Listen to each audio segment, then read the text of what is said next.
Si on avait en fait un qualificatif à donner à la conscience, à ce qu'on peut dire en fait quand on parle de conscience, et ben en fait c'est de la lumière.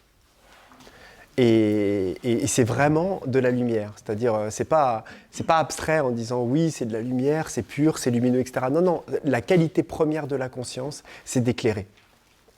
Et c'est grâce à la conscience en fait que nous voyons nos pensées, que nous voyons nos émotions et que nous sommes capables en fait de percevoir à l'intérieur de nous en fait ce qui se passe et ce qui nous traverse. C'est la qualité de lumière en fait de notre conscience qui nous permet ça. Et j'ai remarqué en fait que c'est un petit peu comme une bougie en fait dans l'obscurité. C'est-à-dire que si on allume une petite bougie, on reprend l'analogie de la petite conscience, on voit pas du tout ce que ça éclaire en fait dans la pièce. Et la capacité, c'est-à-dire la perception que nous pouvons avoir, se limite à la lumière qui est autour de la bougie. C'est-à-dire des formes un petit peu informes, peut-être pas très nettes, peut-être pas très loin, avec une difficulté en fait de perception en plus, qui est donc proportionnelle en plus à la capacité d'analyse des choses, parce que tout est proportionnel. Plus il y a de conscience, plus il y a de lumière en fait, plus la capacité de la conscience à analyser, plus elle a la capacité même du mental de naître et de rayonner, lui offre des possibilités quelque part d'analyse, de conceptualisation, etc. Ce qui veut dire que même l'intelligence naît d'une capacité éclairée quelque part de notre corps mental, qui est liée à notre conscience. Et on pourrait dire même que quelque part, le fait que l'être humain soit capable d'analyser, de théoriser et qu'il ait une intelligence, on va dire, supérieure au niveau mental que la plupart des autres règnent, implique forcément une luminosité plus grande en fait de la conscience qui éclaire les corps en fait à laquelle il est constitué. Ce qui veut dire que quand on regarde en fait vraiment, et quand vous regardez chacun d'entre nous, et nous regardons en tout cas les moments où nous sommes fatigués, où nous sommes vraiment, vraiment fatigués, où nous avons plus d'énergie, où nous sommes vraiment dans des états ou dans des choses dans lesquelles on manque de conscience, parce qu'on n'a plus d'énergie vitale, plus d'énergie mentale. Je ne sais pas si vous avez regardé à quel point on est confus, à quel point on n'arrive pas à prendre de vastitude, à quel point on n'arrive pas à avoir de retrait, on n'arrive pas à se retirer, on est comme absorbé en fait par la forme et les phénomènes, et c'est comme si en fait on manquait de retrait. Mais ce manque de retrait n'est pas lié à notre incapacité à nous retirer, il est lié à notre manque de lumière en fait et d'espace qui nous permet naturellement en fait de nous retirer. Ce qui veut dire que notre capacité à voir les choses avec altitude n'est pas liée à un effort, à une volonté de s'extraire, mais elle est liée à une qualité substantielle, lumineuse en fait de notre conscience, d'éclairer en fait notre espace intérieur.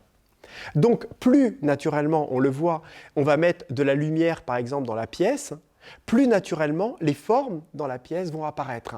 C'est logique, si j'éclaire encore plus et on rajoute de la lumière, plus le détail, le contraste, les blancs et les noirs vont devenir de plus en plus lumineux et on va même pouvoir voir les détails. Si on éclaire beaucoup plus, on va beaucoup plus voir en fait les détails de tous les visages, les imperfections, les perfections, etc., etc. Tout va être beaucoup plus net. Alors que si vous regardez, là, si c'est un peu dans le sombre, on met notre regard un peu à l'horizontale, comme dans la brume, et on regarde un peu l'essentiel, mais on ne regarde pas les détails. On n'a pas la possibilité de voir, on regarde juste un peu les visages, les ombres. Mais si je vous demande après ensuite de vous souvenir de qui a les yeux verts, qui a les yeux bleus, qui portait un collier, qui était en rouge, etc., vous n'allez pas pouvoir vous en souvenir. Il n'y avait pas assez de lumière quelque part pour que ça soit, qu'il y ait une empreinte quelque part dans l'inconscience et que ça revienne même en souvenir ou en capacité d'analyse.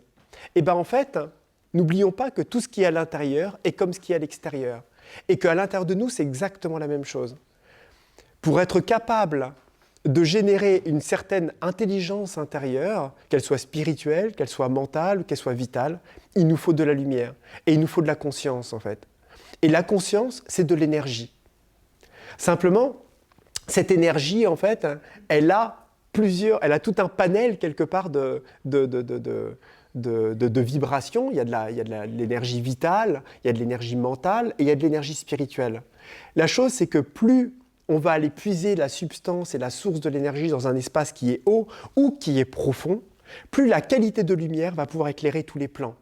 C'est-à-dire que si on prend juste de l'énergie vitale, par de la musique, des djembés, j'en sais rien, moi, de la percu, de la danse, et de l'énergie dans laquelle on va puiser, on va la fabriquer par l'énergie vitale, cette qualité ne va pas éclairer spécifiquement le plan mental qui est plus haut, puisque la qualité vibratoire de l'énergie que nous avons prise n'a pas la qualité substantielle suffisante d'un rayonnement qui peut interpénétrer dans la partie supérieure, c'est-à-dire le corps mental.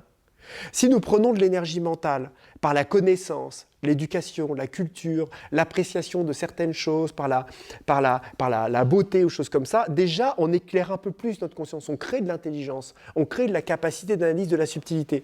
Mais ce n'est pas pour autant qu'on ouvre les sphères supérieures et qu'on s'ouvre à des espaces profonds, on va dire, d'altitude spirituelle. Parce que la qualité du corps mental n'a pas forcément, et le mental n'a pas la qualité suffisante, vibratoire, quand il accapare de l'énergie ou il crée de l'énergie, de faire rayonner sa conscience dans le plan spirituel.